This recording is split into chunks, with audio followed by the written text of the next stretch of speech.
नमस्कार, 10 के दमदार ट्रेड्स में आपका स्वागत है। आज बाजार को जियो फाइनेंशियल की मेगा लिस्टिंग का इंतजार है। इस पर चर्चा के लिए आज हमारे साथ जुड़ रहे हैं कंप्लीट सर्कल के मैनेजिंग पार्टनर और सीआईओ गुरमीत चड्ढा और एलेक्सर इक्विटीज के डायरेक्टर दीपन मेहता। 10:10 पर हमारे साथ जुड़ेंगे टाटा म्यूचुअल फंड के CIO equities Rahul Singh. Technical राय के लिए निर्मल बंग सिक्योरिटीज की स्वाति होतकर और मार्केट एक्सपर्ट अमित सेठ से करेंगे खास बातचीत। और बिग मार्केट वॉइसेस में आज हमारे साथ होंगे राहुल सिंह, टाटा म्यूचुअल फंड के सीआईओ इक्विटीज। लेकिन इससे पहले एक बार जरा मार्केट का रुख करते हैं और जियो फाइनेंशियल सर्विसेज की लिस्टिंग कुछ ही समय में होगी। उससे पहले निफ्टी एट डेज लो, बैंक निफ्टी एट डेज लो, करीब 8 पॉइंट ऊपर निफ्टी और 35 पॉइंट ऊपर इस समय बैंक निफ्टी। लेकिन Reliance at day's low, Larsen and Toubro at day's low and Hindustan Unilever at day's low. Viru ji हाँ अनुज, इंडस्ट्रीज पे अप्रोच हल्का सा फिर सजेस्ट करेंगे एक बार। वही जो सेल जोन था काम करेगा और 50 डे को यानी करीब 19,250-60 की ट्रैजेक्टरी को वेटेज देंगे। सोच है जो आज का हाई बन गया, अब अगर आपने शॉर्ट ले लिया तो वो आज के हाई का आप स्टॉप लॉस एडजस्ट कर लें। वैसे तो वो जो हमारी सुबह की अप्रोच थी एकदम वर्क की है और अगर आपने उस ट्रेड के हिसाब से काम किया है तो मेरे ख्याल से आपका अच्छा पैसा बना होगा। चलिए अब हम इस लिस्टिंग की तरफ पढ़ रहे हैं आपकी स्क्रीन पे।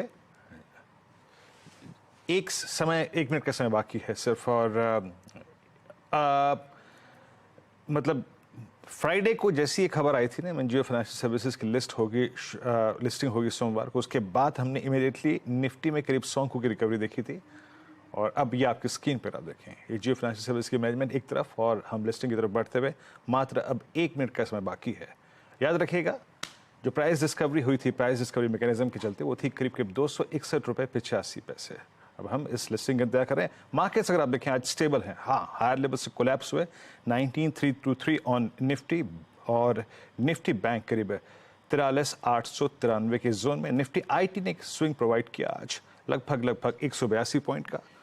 लेकिन अब हम इस महत्वपूर्ण इवेंट, याद रखिएगा जियो फाइनेंशियल सर्विस की लिस्टिंग, कुछ देर में इस पर विस्तृत चर्चा करेंगे और हमारे साथ गुरमीत भी होंगे, दीपन भी होंगे इस पर बातचीत करने के लिए। लेकिन आइए पहले देखते हैं कि 261 रुपये 85 पैसे का जो डिस्कवर प्राइस था उसके बाद जियो फाइनेंशियल सर्विसेज की लिस्टिंग किस रेंज में होती है।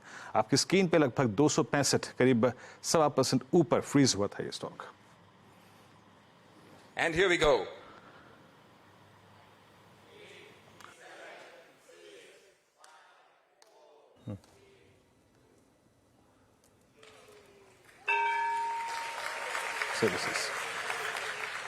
बहुत ही इंटरेस्टिंग चीज, मैं पहली बार ऐसा देख रहा हूं। इस तरीके की डायकोटमी बीएसई और एनएसई की लिस्टिंग बहुत अलग अलग प्राइस पर हुई। बीएसई पर ये 5% नीचे और एनएसई पर 5% ऊपर।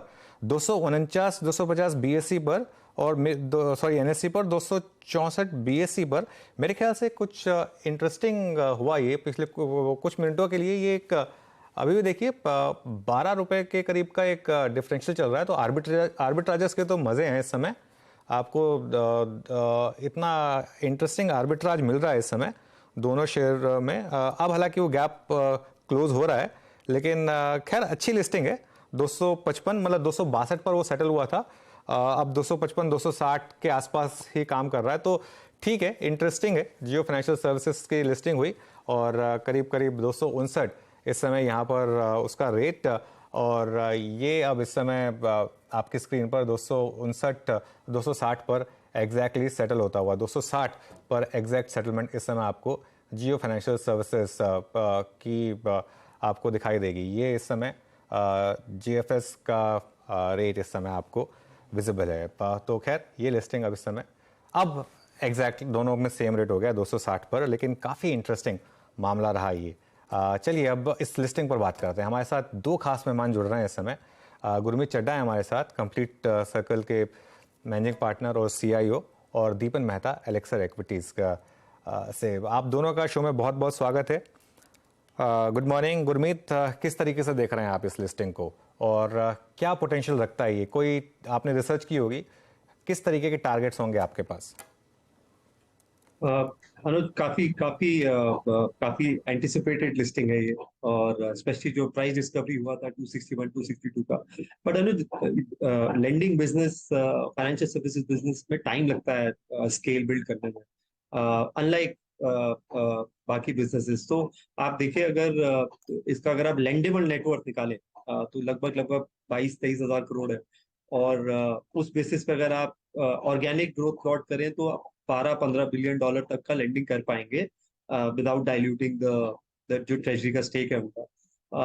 और अभी कलेक्शन इंफ्रा में सिर्फ 30 बंदे हैं, तो उसको भी टाइम लगेगा बनाने में। तो ब्रांच नेटवर्क आएगा, हालांकि फोकस ज्यादा डिजिटल रहेगा।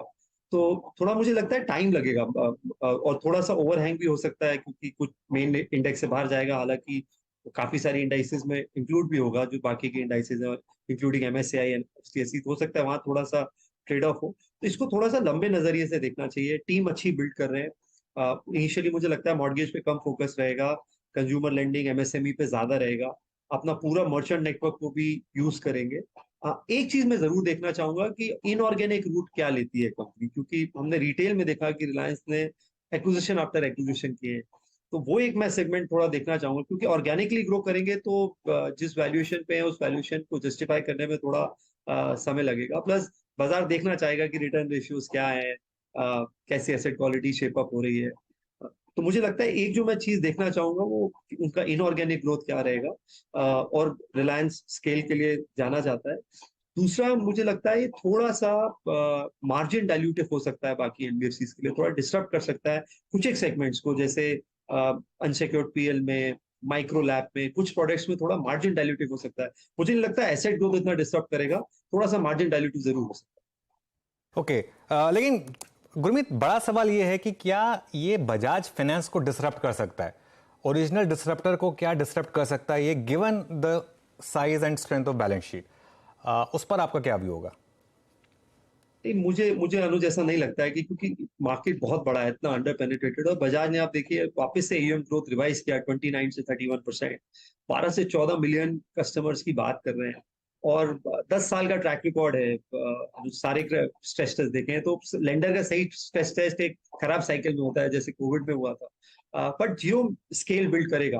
ऑलरेडी 5th लार्जेस्ट एनबीएफसी है, सेकंड लार्जेस्ट है मार्केट कैप के हिसाब से, अगर आप करंट प्राइस में मार्केट कैप निकाले। और इसको मुझे लगता है थोड़ा न्यू एज वाला वैल्यूएशन मिलेगा, जैसे अमेजोन की फाइनेंशियल सर्विसेज है, या अलीबाबा का एंड था, जिसके आईपीओ में काफी प्रॉब्लम्स आई थी। तो वैल्यूएशन थोड़ा हायर मिलेंगे, क्योंकि ये न्यू एज बिजनेस की तरह इंक्यूबेट हुआ है, और मार्केट का एक्सपेक्टेशन हाई रहेगा ग्रोथ को लेके। बट टाइम लगेगा अनुसार। दूसरा मुझे लगता है कि थोड़ा जो टीम भी बनती है, स्पेशली कलेक्शन की, एसेट की, क्रेडिट की, वो धीरे धीरे बनती है। आप एक साइकिल्स टेस्ट करते हैं। और के भी कामत है, वेटरन है, हितेश है, उन्होंने लगभग सारे वर्टिकल्स में काम किया हुआ आईसीआईसीआई बैंक के। 2 वेटरन्स है, नीचे की टीम बहुत अच्छी बिल्ड कर रहे हैं। तो मैं इसको लॉन्ग टर्म नजरिए से देखूंगा। और डिस्ट्रप्शन इमीडिएटली कुछ नहीं होगा, मुझे लगता है मॉर्गेज इमीडिएटली करेंगे नहीं, सिक्योर्ड में इतना ज्यादा करेंगे नहीं। और ग्रेजुअली मार्केट का साइज बढ़ेगा, पाई बढ़ेगा, बट कुछ सेगमेंट में मार्जिन डाइल्यूट करेगा। जो जो हाई मार्जिन सेगमेंट है, वहाँ बजाज फाइनेंस के आपको छोटी जो एनबीएफसी है, डिजिटल लेंडर्स है, पूना वाला है, वहां भी थोड़ा सा कंपटीशन देखने को मिल सकता है। जी हाँ, दीपन जी नमस्कार, कार्यक्रम में स्वागत है। और हमेशा आपके साथ जब बातचीत होती है तो एनबीएफसी इस पर एक डेडिकेटेड डिस्कशन होता है। बहुत बहुत अच्छे व्यूज़ आपने शेयर भी किए इस स्पेस पे। जियो फाइनेंशियल्स को आप कैसे देखते हैं? जो लीडरशिप इनके पास है, जो इनके अम्ब्रेला के अंतर्गत जो सर्विसेज हैं, like consumer lending, SME loan, insurance, payments, digital banking, broking, asset management, आपका व्यू इन वैल्यूएशंस पे? और स्पेशली कोई इसको बाय करता है या फिर जो कंस्ट्रक्टिव व्यू है उसमें टाइम फ्रेम कितना रखना चाहिए आपके मुताबिक? गुड मॉर्निंग, और आपके शो को इनवाइट करने के लिए बहुत बहुत धन्यवाद। आई थिंक गुरमीत ने बहुत ही बढ़िया तरीके से समअप किया है the opportunity and the risk return profile of Jio financial. मैं केवल इतना ऐड करना चाहूंगा कि मेरी जो 20 साल की एनालिसिस है एनबीएफसीज की, तो the NBFCs which have really been the winners are the ones who have been able to do good collection when there is crunch time। यानी कि जब भी प्रेशर रहती है सिचुएशन में, इकोनॉमी में या फिर पूरे सेक्टर में, तो उस समय आप कैसे परफॉर्म करते हैं, I think that clearly determines the quality of the management and the quality of the NBFC. जैसे आप देखेंगे बजाज फाइनेंस है या चोलामंडलम फाइनेंस है HDFC है. I think even they have seen many NPA cycles और फिर भी उनकी correction ratios काफी healthy रही है. So on that count, we will need to see how Jio Financial performs when it is crunch time, so to speak. उसके अलावा I think that it will scale up very well. हमने जो देखा है कि NBFC businesses, lending businesses है, financial services businesses है, they are providing good secular growth. यानी कि you can easily expect 20% type of growth in the loan book and accordingly in the revenues and the profits as well. और जियो financial की जो promoter group company है Reliance, they are very well known for their execution, for their ambition, for their vision and how they are scaling up businesses. So I think they will bring all of that to Jio Financial as well. And it may be that Jio Financial may turn out to be the fastest growing NBFC within the country. So from that point of view, I think investors are having a lot of expectations. और अगर इसमें आप long term निवेश करेंगे with a 3 to 5 year type of a view, then I think it can give phenomenal returns going ahead as well. But right now, I think it is in a nascent phase. लेकिन it is pretty well set in terms of technology and of course Reliance Group है तो talent अच्छी तरीके से वो attract कर पाएंगे. और ये जो business है NBFC का, ये काफी हद तक talent driven या people driven business है. क्योंकि your lending practices, collection practices, technology platform, distribution network, ये सभी चीजें बहुत ही important रहती है. So from that point of view, I think we see very good prospects for Jio Financial. और अगर इसकी listing successful होती है and it is able to create value for Reliance shareholders, then certainly एक message जाएगा management को कि ये जो आपने scheme बनाई है for Jio Financial, please try and implement the same scheme for the telecom business as well as the retail business, because that would be the ultimate value unlocking in Reliance Industries. Okay चलिए अच्छा गुरमीत, लेकिन एक चीज़ है, बड़ा सवाल ये है कि क्या रिलायंस वही सक्सेस रेप्लिकेट कर सकता है जो जियो और रिटेल के केस में किया था? क्योंकि कस्टमर बेस और कैपिटल आपके लिए रिटेल बिजनेस में या टेलीकॉम में काम कर सकते हैं, लेकिन फाइनेंशियल सर्विसेज बिजनेस में जरूरी नहीं है कि गारंटी हो. एक एग्जांपल था भारती ग्रुप, एयरटेल ग्रुप, उसने भी कोशिश की थी, टाटा ग्रुप हो गया, आपका बिरला ग्रुप हो गया, फ्यूचर ग्रुप हो गया. तो क्या जियो ये कर पाएगा कंसिडरिंग कितना बड़ा बेहमत ऑलरेडी है इंडस्ट्री में? बहुत अच्छी बात बोली अनुज. आप देखिए सबसे ज्यादा टू व्हीलर हीरो बेचता है, बट सबसे ज्यादा two wheeler finance hero Fincorp नहीं करता है. सबसे ज्यादा कमर्शियल व्हीकल टाटा और अशोक लेलैंड बेचते हैं, बट सबसे बड़ा फाइनेंशियल श्रीराम है. तो लेंडिंग बड़ा ही डिफरेंट बिजनेस है. मैं मतलब जो कहना चाह रहा हूँ कि टाइम लगेगा, और बट जैसे मैं बोल रहा हूँ इंग्रेडिएंट्स हैं, कैपिटल बेस बहुत स्ट्रांग है, टीम बहुत अच्छी कर रहे हैं, डेटाबेस ह्यूज डेटाबेस है, उसके अलावा फिजिकल इंफ्रास्ट्रक्चर है, कंज्यूमर ड्यूरेबल के उन्होंने पायलट जो किए उसके नतीजे जो मेरे कुछ कलीग से बात हुई है बहुत अच्छे रहे.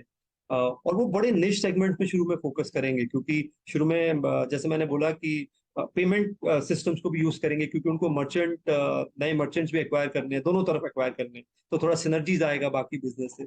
और जैसे दीपे ने बोला कि ये इसका रब ऑफ होगा बाकी सारों में. आपको लोग बहुत लोग इसकी 2005 से चर्चा करते हैं, जब रिलायंस 3 में स्प्लिट किया था, एनर्जी वेंचर्स था, कम्युनिकेशन था, रिलायंस का शेयर भी काफी बड़ा था उसके बाद.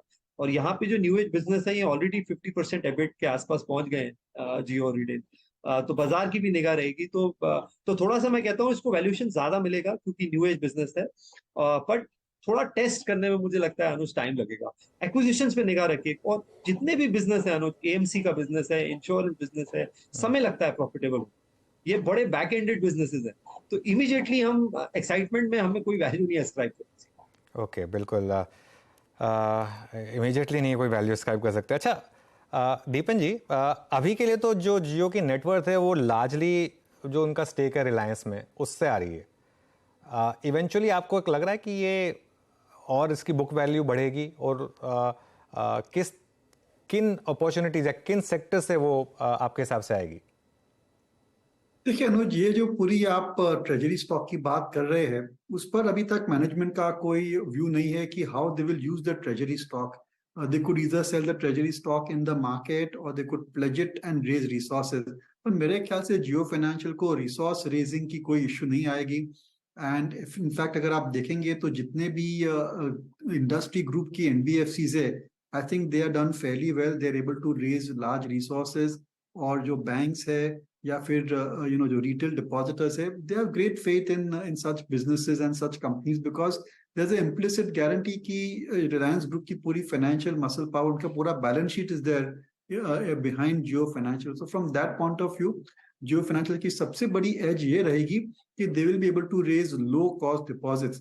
यानी कि उनकी जो net interest margin है, that will be extremely on the higher side, and automatically that gives a competitive advantage.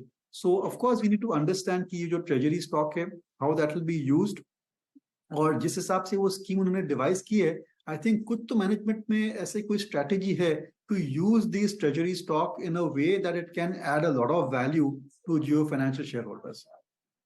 Okay, चलिए एक गुरमीत आपसे आखिरी सवाल फिर मैं ये पूछना चाहूँगा कि अभी के लिए जो मैं जेफरीज की एक रिपोर्ट पढ़ रहा था, क्योंकि इसको तो हटा दीजिए आप, जो उनके पास ट्रेजरी शेयर्स हैं, कोर बिजनेस को किस तरीके की प्राइस टू बुक मिलेगी आगे जाके? अभी के लिए 2 टाइम्स है, और ऑब्वियसली एक बजाज फाइनेंस को हम जानते हैं किस तरीके की वैल्यूएशन मिलती है, और वो गैप रहेगा, लेकिन आगे जाके किस तरीके के वैल्यूएशंस पर आपको लग रहा है जियो सेटल होगा?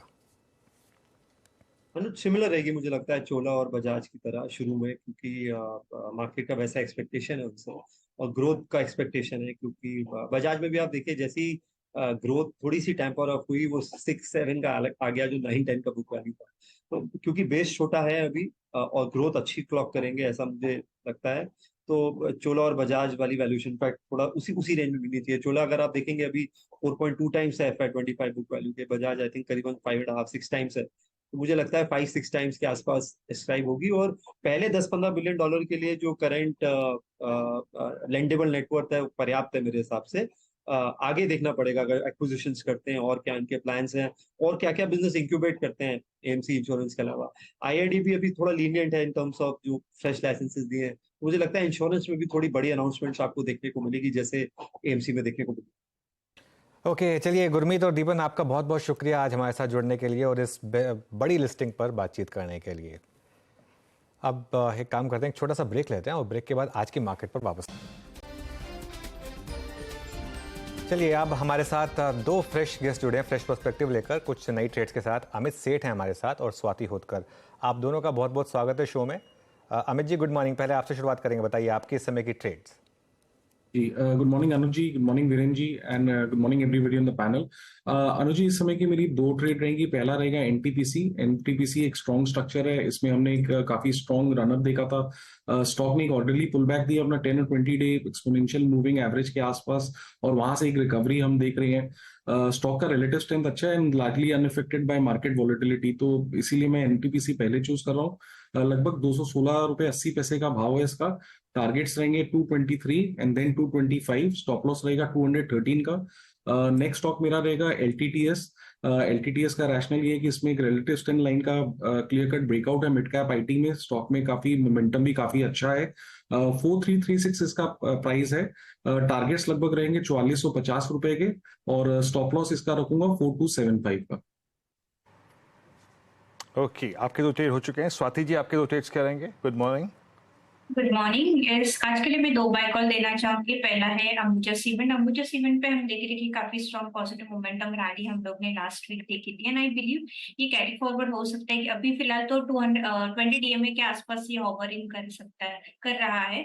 अपसाइड में ब्रेकआउट है 460 का, तो मैं प्रीएम्प्ट कर रही हूँ कि इसमें ब्रेकआउट अच्छा खासा मिलेगा, अपसाइड रैली कंटिन्यू होते हुए नजर आएगी। तो करंट लेवल पे रिस्क रिवॉर्ड रेशियो काफी फेवरेबल है, 455 के रेंज में चल रहा है। 450 का स्ट्रिक्ट स्टॉप लॉस रख के आप अपने लॉन्ग पोजीशन से इनिशिएट कर सकते हैं for immediate target of 465। Second by call मेरा है फुडसिन पे।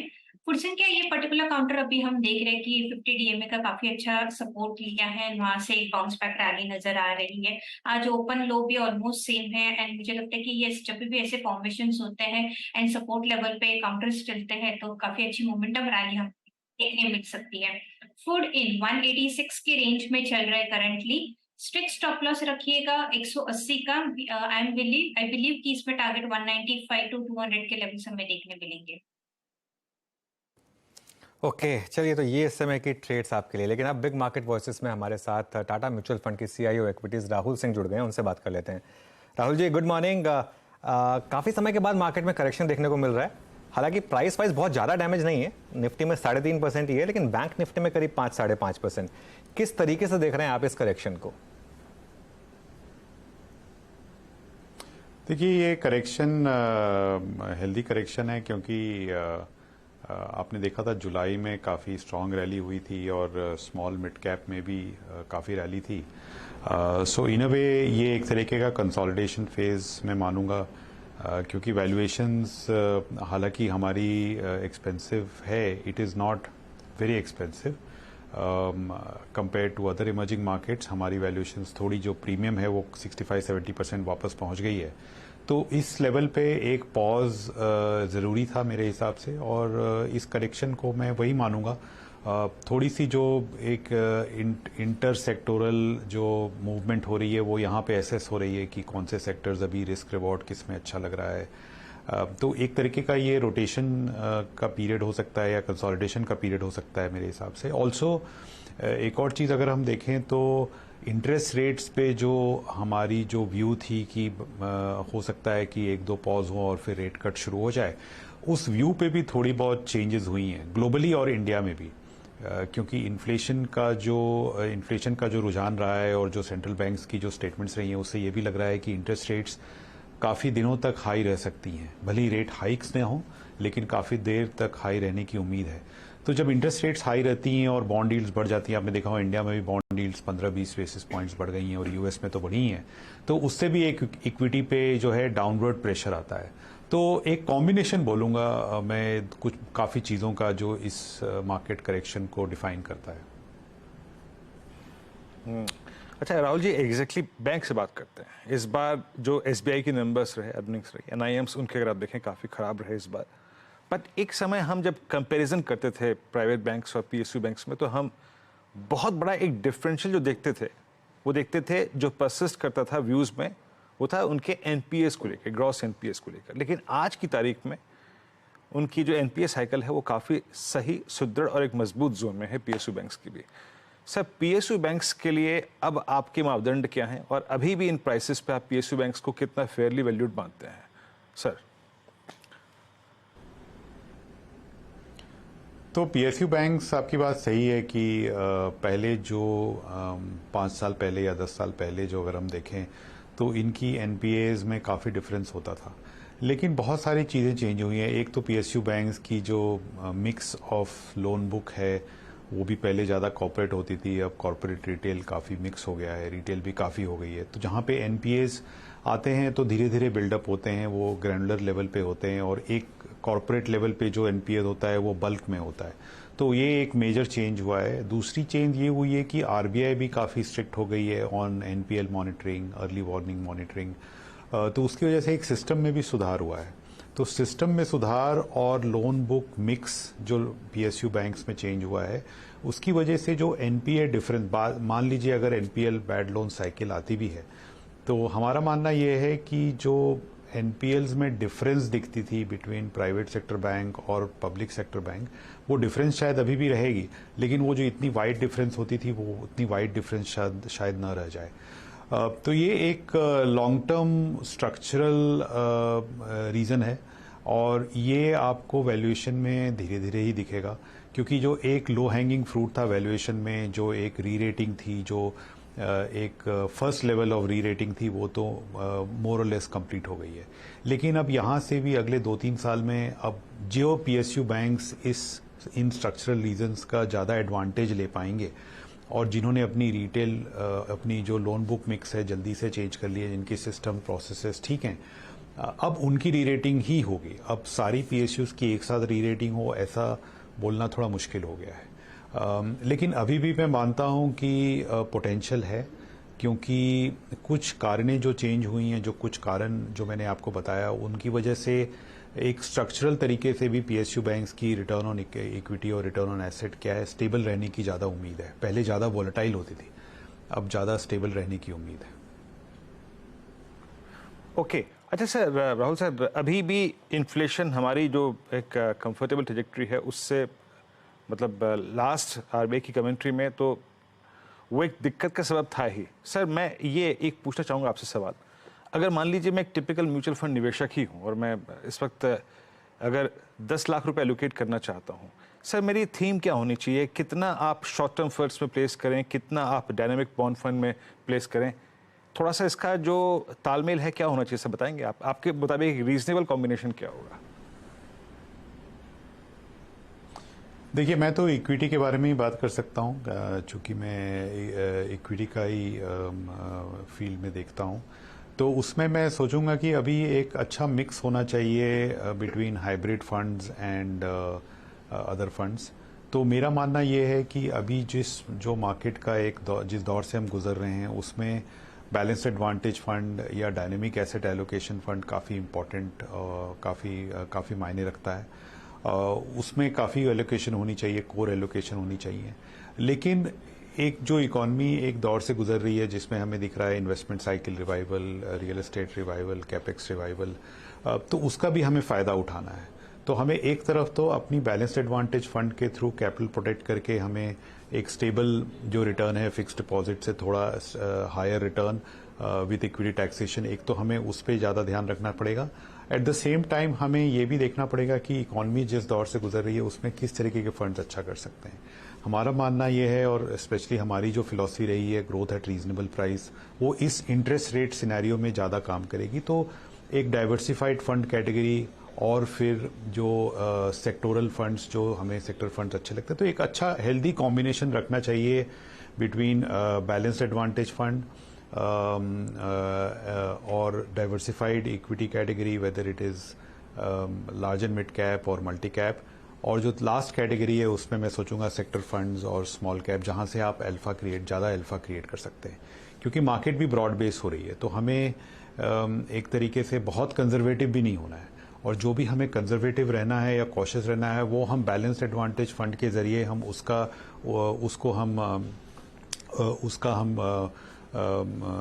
उसकी जो ज़रूरत है वो हम बैलेंस एडवांटेज फंड के थ्रू हम पूरी कर सकते हैं।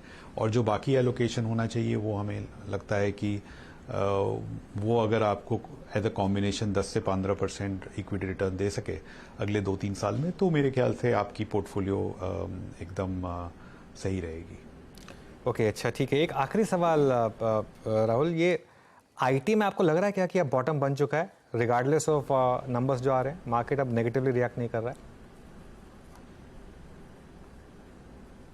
आईटी में थोड़ा वेट एंड वॉच है, क्योंकि देखिए इंटरेस्ट रेट सिनेरियो जो अभी तक तो यूएस में लग रही थी कि सॉफ्ट लैंडिंग है, और इकोनॉमिक ग्रोथ रेट गिरने के बाद भी 2% के आसपास घूम रही है, जो कि बहुत बुरी नंबर नहीं है।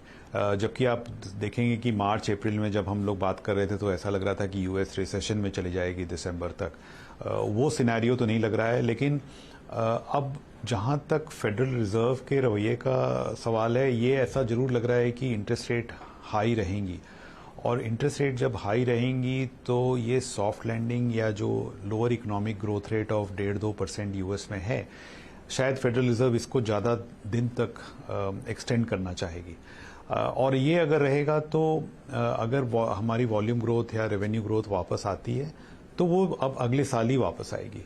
तो मेरे ख्याल से अगले 3 से 6 महीने ये थोड़ा वेट एंड वॉच सिनेरियो है, ये देखने के लिए कि यूएस इकोनॉमिक ग्रोथ किस तरफ झुकती है। या तो यहीं स्टेबल रहेगी तो फिर हम इस सेक्टर की तरफ वापस हम अग्रसर हो सकते हैं। अगर ऐसा लगेगा कि इकोनॉमिक ग्रोथ रेट एक और डाउन टिक जा रही है और 1.5-2% से अगर 0% या 0.5% पे जाने लग गई, तो हमें थोड़े दिन और रुकना पड़ सकता है। तो हमारे फंड्स में हम अभी इस सेक्टर पे अभी भी अंडरवेट हैं। हालांकि हमने थोड़े अंडरवेट जो पोजीशंस थे वो थोड़े रिड्यूस किए हैं, लेकिन अभी भी हम इसमें थोड़े अंडरवेट ही हैं। ओके, बहुत बहुत शुक्रिया राहुल आज हमारे साथ जुड़ने के लिए और बात करने के लिए। चलिए अब